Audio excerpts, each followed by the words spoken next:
Hello and welcome back to Tuesday's Just Another United Transfer Show here on All for United. We're delighted to be live again, so do get in touch with us, do interact with us. Today is going to be a slightly different show because, as you can imagine, things are very quiet at the moment. We've talked about this before around United.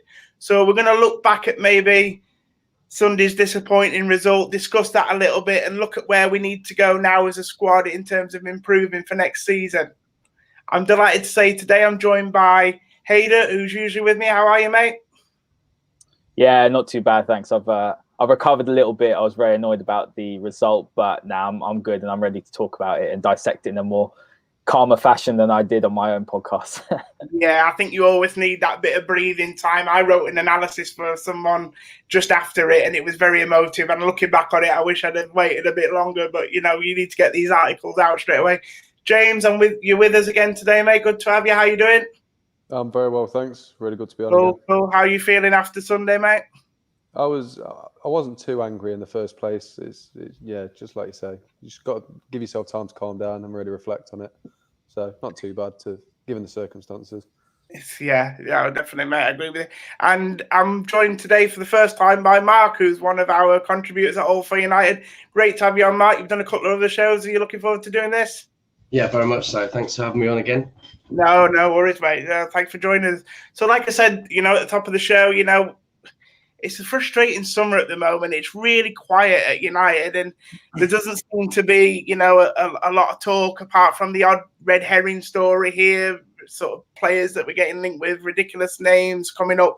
So today, like I say, we're going to get the thoughts of our great panel who's on today, but also want to get your thoughts out there about, what does this squad need this summer? Because I think we saw on Sunday, after the game that, there's areas of this team that needs much improvement. And I'm going to start there, Hayder, and I'm going to come to you first of all, because I think it is fair to say that the way Sevilla sort of set up against us and the way that they allowed the game to play out, it really did expose some of our deficiencies. Would you agree?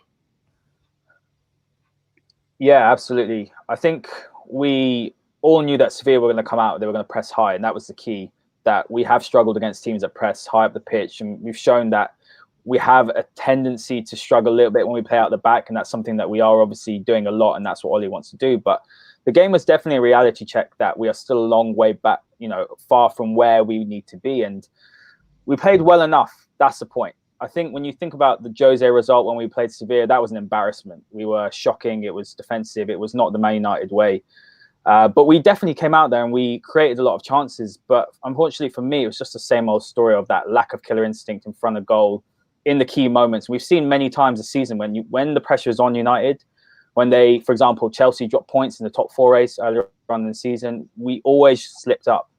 And then another thing we saw as well was the defensive mistakes at the back. And looking over the past 2 games against Copenhagen and also against Sevilla, we had 46 shots on goal, 21 on target in 2 games. But we didn't score from open play, 2 penalties, and that's a big concern for me. Looking at Sevilla, I just think it was one of those where they capitalized on 2 mistakes. They scored from two shots from 3 on target. So, sort of as each minute passed, we just huffed and puffed, I felt, as the game went on. And the need for Jadon Sancho increased, or quality from the bench increased. And something that I noticed massively is that United lack characters in the squad. And we've lost 3 semi-finals, which is a concern for me. I know for a lot of people, it's not a concern. And they're saying, we have got through to 3 semi-finals. But I find myself in conflict with myself thinking, okay, yes, it's progress. We are progressing. But also, we don't want to have this mentality that semi-finals are good, because that's not Man United. And so for me, it suggests there is a tendency to have a weak mentality in the squad. I don't think we're streetwise enough. And when I look at, sort of that streetwise edge, I looked at Eva Banega, who's a wonderful player, and he's just been there and done it. And he's been part of Sevilla's, multiple Europa League victories, which is well documented. And he just epitomized that know-how that United lacked. And it's this kind of game management is what we're missing from Solskjaer's United. And I think the obvious issues and deficiencies that we all know is defending. We have to defend better. And quite frankly, I think we're a bit of a shambles at the back. And defensive titles, we've seen this, and all 4 defenders were culpable in some way for the two goals. And if you have a look at it, Wan-Bissaka, who I'm a massive fan of, I don't want to go in too hard on him he's been phenomenal. But of late, he's looked uncharacteristically poor, and I would tend to put that down to fatigue. Plays a massive part, but he made two glaring mistakes. The first one, allowing Reguilon to run past him for the first goal. And then the second one, perhaps it's not so much his fault. I would say it's more Lindelof's, but allowing De Jong to move unchallenged to finish Navas's cross. Williams, for me, got positioning wrong for the first goal. Maguire, he's getting a lot of stick unfairly, but he shouldn't have fallen for El Nassiri's dummy, although I wouldn't place too much blame on him. Lindelof completely messed up for the second goal, failed to sense danger. That's inexcusable. So how do you expect United to challenge for top honours with mistakes like that at the back? It's just utterly indefensible. And those on Twitter making excuses, and look, you've got to look at both sides of the story. There is progression. I'm not saying that. But when you're looking at the way that we've lost these 3 semi-finals, for people to say it's a blessing in disguise that we lose, so it masks over otherwise it would have masked over our deficiencies.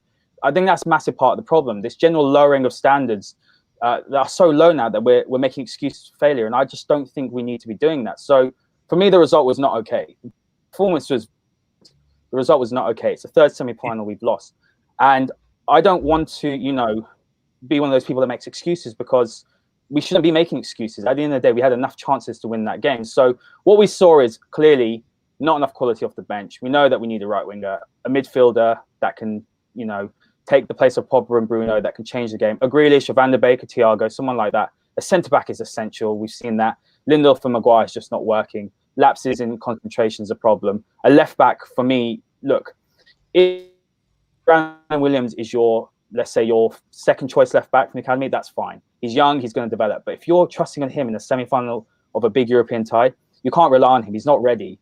I think you're looking at a striker as well, perhaps. Igalo's not getting any game time. I don't know why. You've got these sub-players that just don't have any trust from the manager.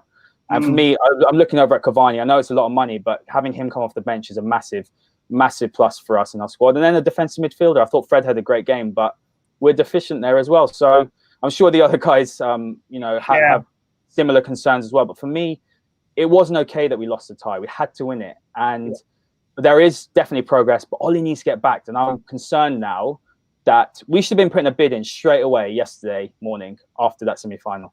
That's what we should have done. So for me, it was disappointing. There is progress, but our deficiencies are clear as day to see. Yeah, I mean, I totally agree. And I mean, obviously, like you say there, I mean, when we talk about where could we strengthen, I suppose you can make an argument for all over the team, can't you? That's the worrying thing about it. But just want to bring this comment up here that Simon Bennett's got into us. Thanks for getting in touch, mate. Another backup number 9, since Igalo's probably going to be off this. He's not, like you said, Hader, he's just not using him at the moment, as well as the other bench players. But one of the standout things from the game, I'll come to you on this, James, I think was obviously the amount of chances that we missed, didn't it? And although Martial's had a brilliant season this season, and, so have the other attackers, is the difference for United between, getting to semi-finals or being top 3 and winning the title, could they do with actually spending the large proportion of their money actually on a proper number 9, like, say, for example, a Harry Kane? I don't think that'd be the sort of most efficient way of improving this squad. I think, like you said, the amount of chances we created was just incredible, because that's a problem we've had since the beginning of the season that's been patched by Bruno now. We just weren't creating chances.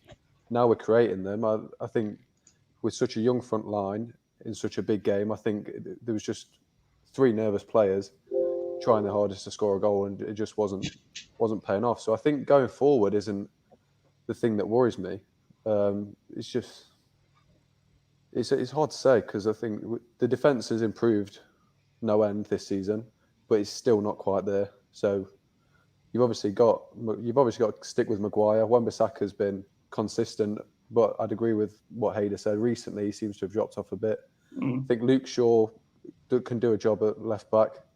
So yeah, I think a centre back's more crucial than a player going forward. But yeah, it's just the age-old question of squad depth as well that's the problem. Yeah, I think there'd be better resource. Well, there'd be better ways to spend your money than just sort of £120 million on a Harry Kane when you've got Martial, who's had as good a season as he has. Yeah, and let's be honest, you're not going to get Harry Kane for 120 million anyway. That was obviously an example of, should there be, obviously the big transfer this season seems to be Sancho, but I'm just saying, is there an argument to say actually a proper number 9? Because for you, Mark, in that game, was the difference the finishing, or actually if we'd have had a much more solid defence, do you think that would have helped us get the result over the line? What do you think was the determining factor? I think a bit of both, really. I think we could quite clearly see that we weren't clinical enough. We've seen many times, especially since the break, that we've done very well and we have been clinical. But I think the defence was obviously to blame as well. I do think we need a solid, stable partnership for Maguire. I don't blame him for the goals, if I'm honest. I think watching over some of the videos, you could quite clearly see that he was sort of pointing to Brandon Williams, and I do believe that Brandon was probably at point for both for both of those. Yeah. So I do think we need a centre back for sure. I don't think Harry Kane or a prestigious world class striker is what we're after either. I don't think he's going to fit into the system, and I think what he's trying to go with probably 4 fluid attackers, and obviously if we can get Jadon in, I know we keep hearing that name at the moment and it's a frustrating time, then that would be a great sort of piece to the puzzle, really. I mean, if you think about, you've probably already said this before, but back in 2010, I think it was, or 9, when we had Hernandez, Berbatov and a third, I can't bloody remember now, and then obviously back in 99 you had York, Cole, and Teddy Sheringham and Ollie. They had 4 strikers. So I think that, if he wants a fluid system, he needs to stick with, I know we've got Agallo. He's obviously a very different striker, and I think he's obviously a good substitute. He has done well. He's off in January. So we're going to have to replace him. But we need to have 4 stable strikers that are all great. We know Rashford's great. We know Martial's great. We know Jadon Sancho, if he came, would be great. And obviously Mason Greenwood as well. And as long as they're happy to rotate the system, I think he will stick with that. Yeah, no, thanks for that. Interesting comment just coming here from Kwaku Bob. He suggested that obviously United need a world-class striker. We talked about that, but probably 2 good centre-backs. Now, obviously, I think United are still hopeful that, Maguire will come good, and, they're pinning their hopes on him. Obviously, him being the player and the captain at the club for a good few years, next 10 years, hopefully. But I think if you look at all the successful United teams throughout the years, we've always had good centre-back pairings, haven't we? I think the rest of the team needs to have that good centre-back pairing, a defence that they can trust in order to be able to express themselves and do well, obviously, further up the pitch. But, hey, when you look out there at the moment in terms of available centre-backs that United could really go for, with not wanting to spend a lot of money, I mean, there's not a great deal of options out there to them, is there? You make a great point about that. Every title-winning side has strong centre-backs. You just look at the best centre-back pairings. There's always a ball-playing one, probably one with more pace, and there's more of a destroyer. So you look at Vidic and Ferdinand, that was an absolute perfect combination. You even look at the likes of Terry and Carvalho, it's the same. So Man United need to return to that. And when you're looking at the Maguire and Lindelof partnership, I don't think they're bad players. I don't think Maguire's a bad player. The fact that Maguire's £80 million is the reason why he's getting so much stick. He's a good centre-back, I think. He's a good Premier League centre-back. I wouldn't say, I've said this many times on this show, I wouldn't say he's a world-class centre-back. And I think, unfortunately, the problem is that Maguire is seen as our better centre-back. But when you look at the better footballer, I think it is actually Lindelof. Lindelof's deficiencies are under the high ball or under his physicality. But sort of moving towards what we need, there are options on the market. There's Gabriel there who's available. There's Pau Torres who's available. There are a few centre-backs who fit that bill. People are saying to bring Smalling back. I'm completely against that, just purely because it's that we know that he can't do it here.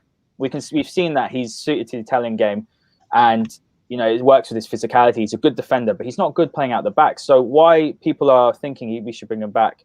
Honestly, if you're looking around Europe, I agree. There's sort of that higher tier of like the Koulibalis, which is out of our reach. Upamecano clearly is someone that would be a great fit over here as well, but looking like it's unlikely he signed a new deal. So I would say there are options out there, but it depends what United are willing to spend. Now, at the end of the day, Upamecano, if you put the money down, you're probably going to get him. But we've seen in the past that United just aren't going to go and spend big on 2-3 players in one summer. So for me, you either just sort of put all your eggs in one basket and just trust what we have, and that's going to be a bit of a problem because Bailly can't keep fit, Tuanzebe can't keep fit, and then you're left again with the Lindelof and Maguire. The other alternative is you go and get another defensive midfielder, because if you have someone with legs there in the midfield, perhaps that will negate, sort of the lack of mobility that the centre backs have. So, for example, if you were going to go and get a Thomas Partey, this is another, perhaps, sort of devil's advocate view, that you have someone who's more mobile in midfield, they'd be able to cover more space. Because at the moment when Matic plays, he's brilliant at shielding, but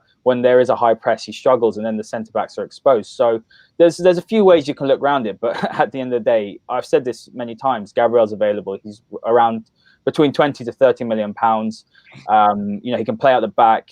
It's a risk, but it's quite a low risk considering the fee. So there are centre backs. It's whether United are willing to go and buy, unless you want to go and buy British. There's Ben White, there's Joe Rodon. Put the money down and let's get someone in.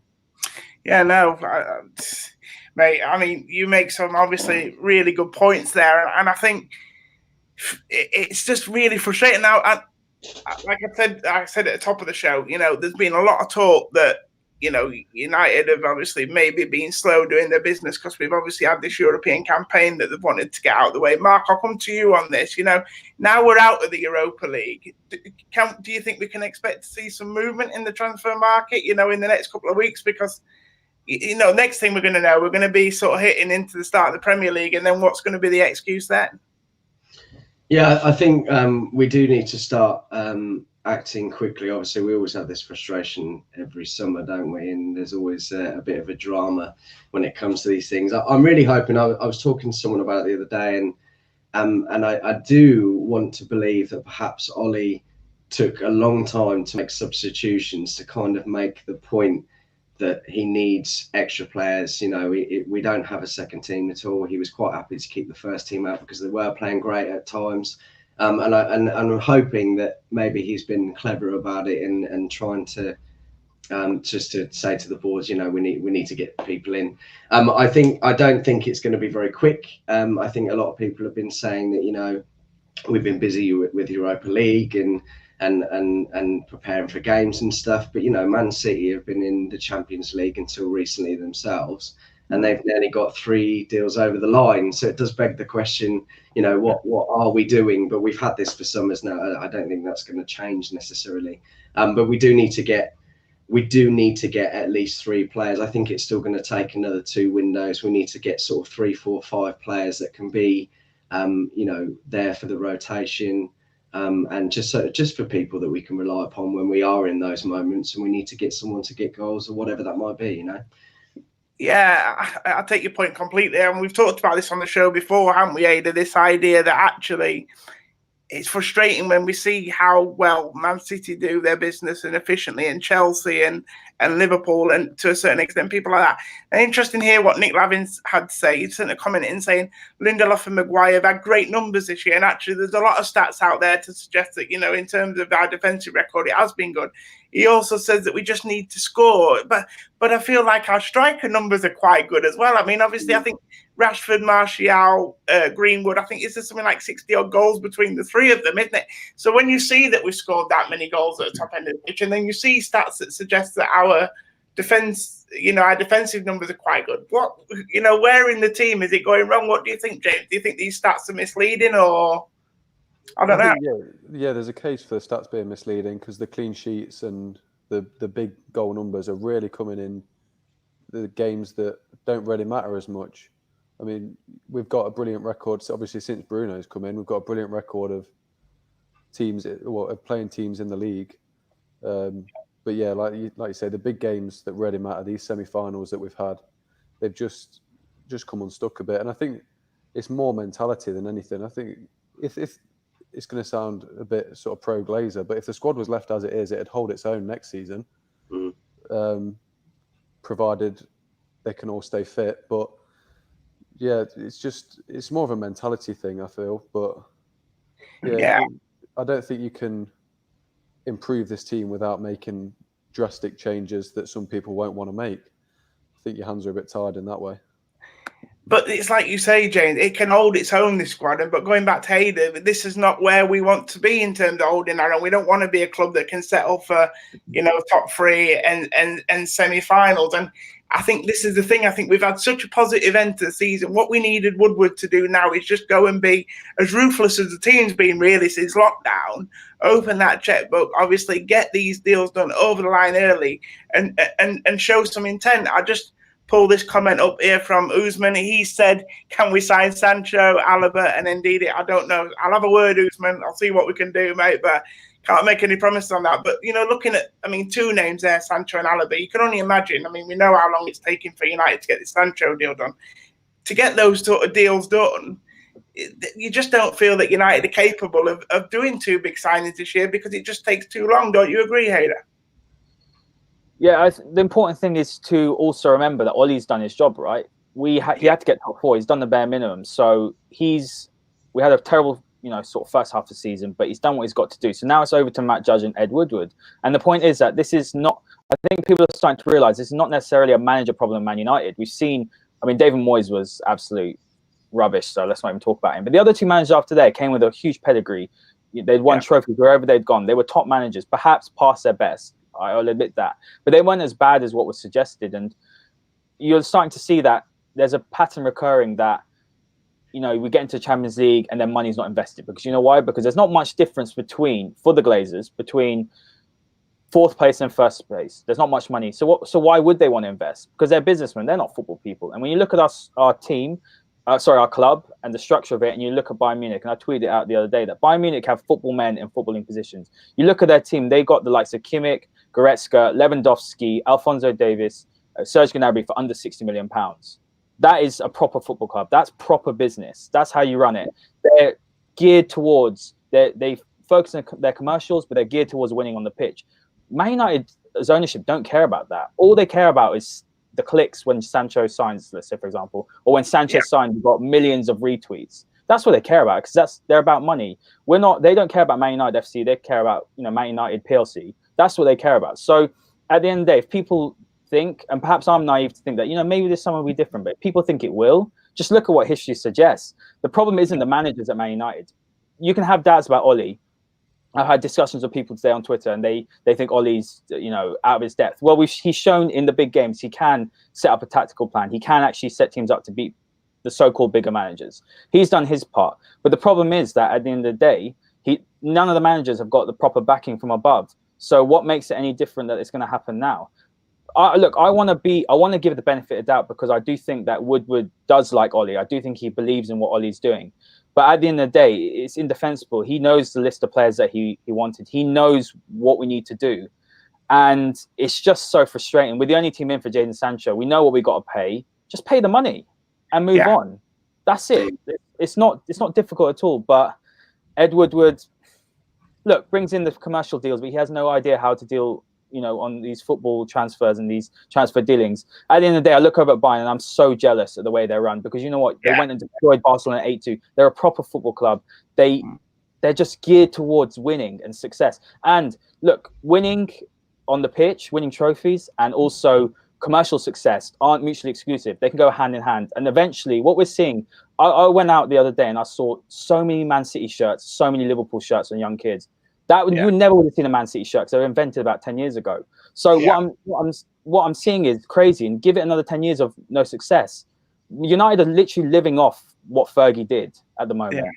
And we're going to lose a whole generation to City and Liverpool. And then you'll see the commercial revenues fall. So winning trophies can also mean making more money.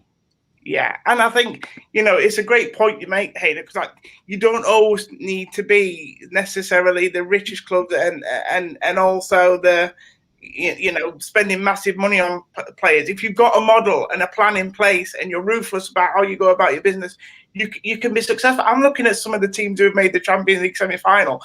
Some people love them or hate them. RB Leipzig, for example. You can question the way that they make their money, and you can question them as a football club, but their model is absolutely spot on. And, you look at maybe Lyon is another club, they outshone Man City. They don't have a lot of money, they've sort of been eclipsed by PSGs and the Monacos over the last few years. But what they've got is they've got a good model, and that allows them to still be successful. And, they're having they're showing a lot of these sort of big spending clubs up. So that's just my sort of final thought on that. But I just want to move on to a player now who we have sort of been linked with. We have to do a bit of digging for this, although not digging too hard because it's been on Sky Sports News all weekend about the sort of reported interest in someone like Douglas Costa. But I want to come to you first on this, Mark. I mean, he's 29 years old. I think he played 8 games last season for Juventus. He's had a lot of injuries throughout his career. This can't be a transfer story that's got any legs, really, can it? It's not got any substance, this one. I don't believe so. I think if it comes to the end of the window, it might be a possible panic buy, but I don't believe so. I think we've seen him, previous windows, they like to sort of throw names about. United probably have an input on that as well, just to create a bit of drama. But I don't believe so. I don't think he fits the model. He's 29 years old.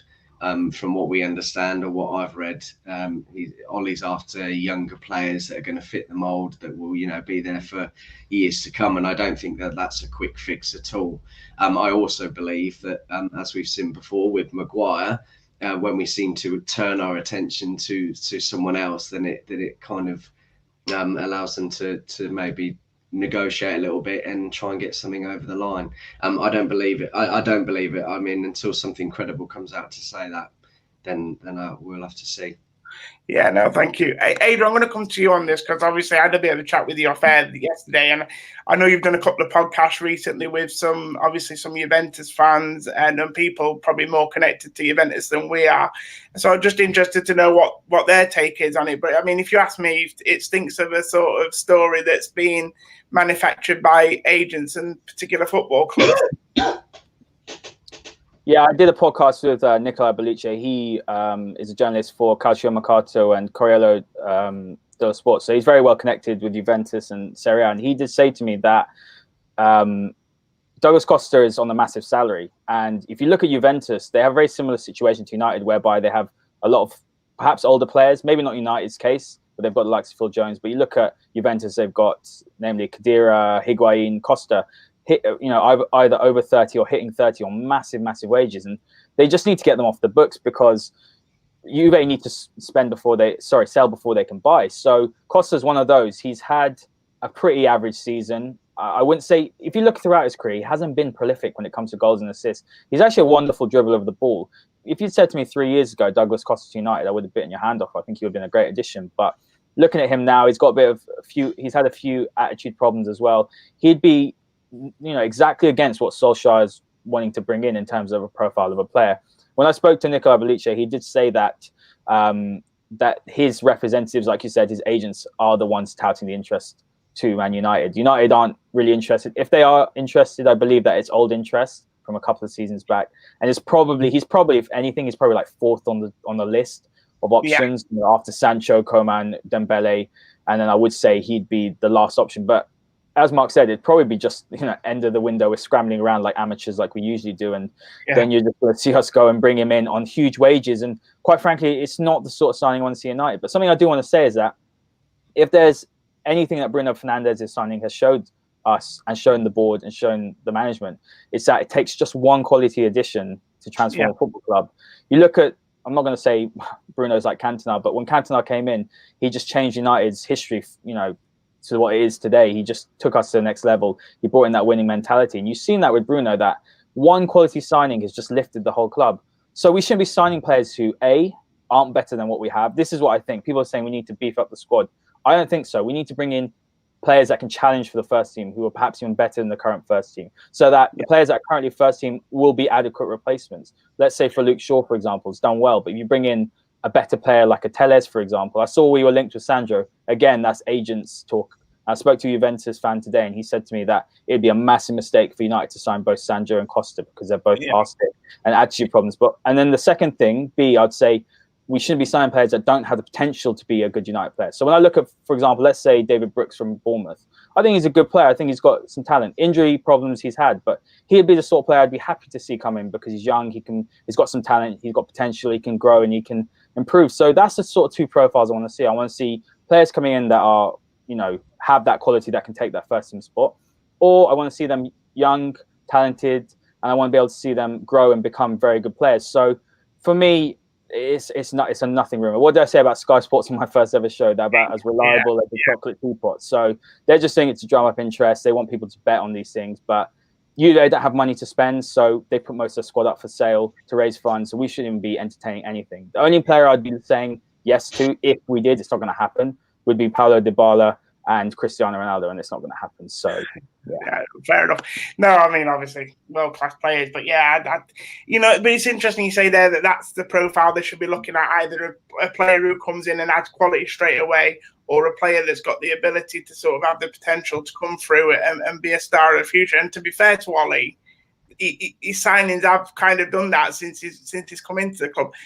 But, obviously with the exception of Ighalo last summer, and I'm just going to come to you on this, James. I mean, this story, obviously we've kind of rubbished it almost, but it might be something that United might have to resurrect sort of towards the window if they do finally give up on Sancho, and they need something in terms of bodies quickly. So it may be something that could be put in place just to go quickly on the final day if required.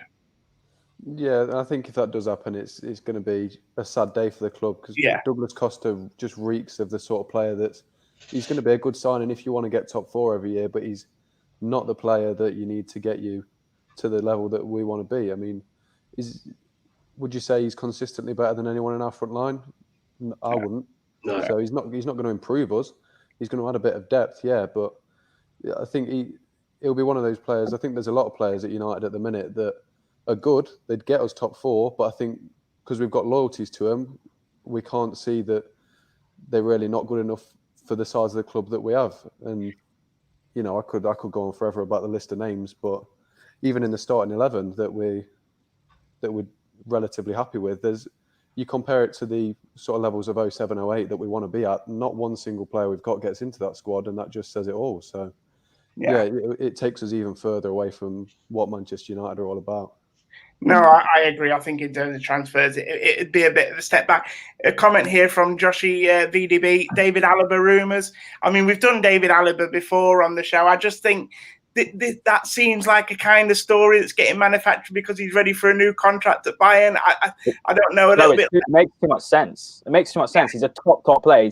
He's a world-class left back. He's also become a top centre back. It makes way too much sense. He's well within his salary wouldn't be a problem. He'd come in, he'd start straight away at left back. He'd probably start at centre back as well. He'd be an absolute brilliant addition. He's a winner. He's won multiple titles. He's won the Champions League. He's won everything there is to win at Bayern Munich. He'd be a phenomenal signing, and he'd be the right profile if we're looking for an older player, someone that has that know-how I was talking about, has that sort of streetwise edge. But at the end of the day, we're not clever enough to do that, and you'll probably end up at City, because City are obviously a serious football club. I hate saying that. Probably going to get a lot of hate for it, but they're a serious football club. They're out there to win. They want to buy 5 players this summer during sort of post-COVID football. If City can do that, why can't United? United have just as much financial might as City does. So for me, he'd be a phenomenal signing. He'd be my first choice left back / centre back if he's actually available. I do believe he's looking for a bigger contract, but it's not going to happen, unfortunately. No. I agree with you. I think, you look at it and think world class. Contract situations as such that if a good offer come in and the club did things properly, they could probably get him, to be fair. But like you say, I'm with you, Ada. I'm not quite sure we're skillful enough to execute that deal. I just want to move on to another player that sort of whispers of his name again. It sort of went quiet for a few weeks. Jack Grealish is a name. I read an article in The Athletic the other day that suggested that a source close to United have still not ruled out the possibility of United signing both Sancho and Grealish this summer. Well, I think, like a lot of Man United fans, I've ruled it out because I just think they're 2 really complicated deals that United would have to get done. And like we've talked about already today, I'm not sure they're capable of it. But what I will say, and something that I thought about yesterday, and I don't know if it's been mentioned too much, but we've talked about Sancho alternatives on here, Dembele, Coman, Douglas Costa and the likes. I'm just wondering if United would potentially see Grealish as a sort of Sancho alternative. I mean, I'm playing devil's advocate here, but in terms of, could United see Grealish as a right winger rather than a midfielder? What's your thoughts on that, Mark? Yeah, absolutely. I think the problem we have with our midfield is, I think not easily, I know, but if Matic was injured, I think we could probably make do with McTominay or someone else. If Pogba was injured, we could make do with Fred or someone else. But if Bruno gets injured, it's very difficult to replace him. He's the one that's going to be a bit of a sticking point. I think Grealish, he's going to be expensive. I don't believe it will be 80 million. And I think that's always going to be a tough one to get over the line. He would be a good addition. I think he would be happy to play a rotation role. And I think he would be a great replacement and could be a game changer as well. I do think that he does have a lot to bring on and could change a game if we needed it, if he's surrounded by, no disrespect to Aston Villa at all, but if he's surrounded by better players, then perhaps that could, bring out a lot more from him. I think he would be a good signing. I did actually do an article a few weeks ago about Van de Beek. Yeah. And I feel that he would be the better signing. We know that he can play in all three of those roles. Yeah. He's obviously going to be available for a lot less. And I don't know. I don't think it's going to be possible, knowing United and how it's been for the last few seasons. I don't believe that we would be able to get both of those deals over the line. And then obviously we still got to think about a centre-back potentially. I agree that we won't get 3 signings this summer, maybe. But I don't think if we get Sancho and Grealish over the line, I don't think we'll get anyone else at all. And I think maybe we have other areas to focus on, really, if I'm being honest. But I think, if we're going to do that and we are going to get Sancho in, and then we do want to go for an attacking midfielder, I absolutely believe that it should be Van de Beek. Yeah, well, no, but James, coming to you, obviously people have had qualms with sort of Sancho coming in and maybe stunting Greenwood's growth. But like I said, rather than thinking about bringing them both in, if it wasn't to be Sancho and it was Grealish that come in, would you be prepared for Grealish to take more game time off of someone like Mason Greenwood? No, I wouldn't. No, exactly, yeah. I think I couldn't swear on my life that he's not natural there, but I haven't seen him play as a right winger recently. He's more of an attacking midfielder. Yeah. The thing that worries me as well is with the price tag, it's going to be a minimum of 50 million at least. You've got to think he's got the English tax added onto him. That it's going to have a Harry Maguire sort of effect where even if he does put in consistent 7 out of 10s, he will be constantly berated with his price tag. And I think you look at him this season individually, he does a lot. He wins a lot of fouls. He shifts the ball about well. But you just look at sole goal contributions alone, and we were just saying earlier in the show about how we're not clinical enough in front of goal. He's had a worse season contribution wise than Mason Greenwood, and this is Greenwood's breakout season. Yeah. So I don't see him improving that front line that drastically. I know it sounds a bit weird, but when you think about it, we're not. But as well, when we sign players that are his sort of caliber, we don't have a reputation of developing them. So I don't see him getting much better than he is at the minute if he joins United. I've said before, my curiosity with Jack Grealish is I just want to see him play with better players, whether that be on the international stage or at a club team. Until I've seen that, there'll always be a nagging doubt about him because he does divide opinion, and I think he always will. And I think even if he signed for United, there'll be some fans that will take to him and some that won't. Now, it wouldn't be a transfer show without touching on Jadon Sancho. And I did notice just before we come on air, I don't know if you guys saw this, there's been a few comments come out from Lucien Favre. I think he's done a press conference. I don't know if it's ahead of a pre-season game or not. He's suggested that he doesn't quite know what's going to happen with Jadon Sancho in the future. But he's had a little subtle dig where he suggested that there's lots of areas of his game that he needs to improve in terms of his shooting needs to improve, his passing needs to improve. And one of the things that alarmed me that he said is he cannot afford to stop running after 10 minutes. Now, I'm going to come to you on this one, Ada. Does that seem like a manager that's talking about how he wants his player to progress in the long term with his club? Or does it sort of stink of a little bit of a subtle dig on your way out the door, if you know what I mean? Well, I've maintained this from the beginning. You know this, Joe, that I think we're going to sign him. And a lot of top journalists are saying that there's interest there. It's just gone too quiet on United's side for me. I know we had Manuel Vet the other day, and he was brilliant. And he was very straight talking. He's straight to the point where he said it's not going to happen. But I just feel like there's just too much noise coming out of Dortmund. If he's not for sale, if there's no negotiations, why are you constantly talking? Why are players talking in the press? Why is the CEO talking? The CEO said the other day, Vadka, he said that they don't have any money to spend. And I know that Dahoud's up for sale and a few others, so they are trying to raise money. But I think for me, I saw the interview today. I don't think Favre has ever been the biggest fan of Sancho. If you watched Sancho after restart, he came off the bench a lot. I don't know if you guys remember, but he wasn't starting regularly. I remember against Bayern Munich, he didn't start. I don't know. I know there's a few times he's been benched by Favre, but it's just one of those things, isn't it? It's just too quiet from Sancho's camp. Not a word's come out from him in terms of the deal. United haven't said anything, and I'm just sort of casting my mind back to some of the other deals where, for example, the Bruno one, there was a lot of, we're not going to sign Bruno. You know, there was a lot of shutting down. But apart from that one briefing that we saw a few weeks ago, I think it's definitely quiet. United aren't saying anything.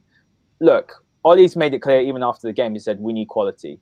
Woodward knows what he's got to do. So just perhaps maybe the naivety in me. Maybe this is just how I feel, that Woodward's someone that obviously likes to get the big transfer over the line. He's definitely someone that likes the plaudits and all the praise when he does it.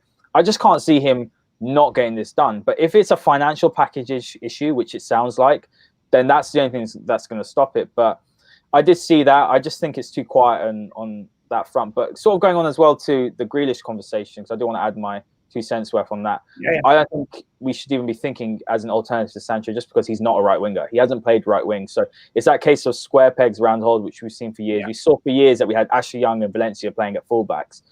We've seen, Jose McTominay at centre-back, Herrera at centre-back. All these square pegs and round holes is the reason why we haven't progressed the way we want to. Jack Grealish can play in midfield. He can play on the left wing. Why I lean towards him is because when I look at the way Rashford's been playing of late, he's definitely not hitting the heights that we expect of him, and he definitely looked poor. And if Sancho came in tomorrow, if you asked me to pick that front three, I would have said Sancho on the left, Martial up front, Greenwood on the right.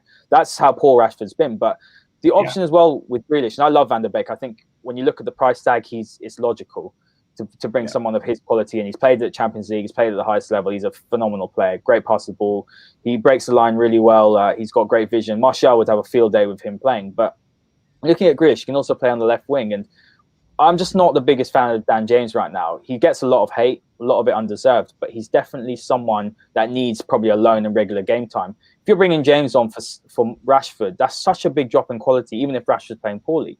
So Grealish offers you that ability to play on the left. He's got an end product. I think he's a wonderful player. I think the problem is obviously the price tag. If Villa got relegated, he'd be a United player right now. I'm convinced of it. Perhaps 35, 40 million.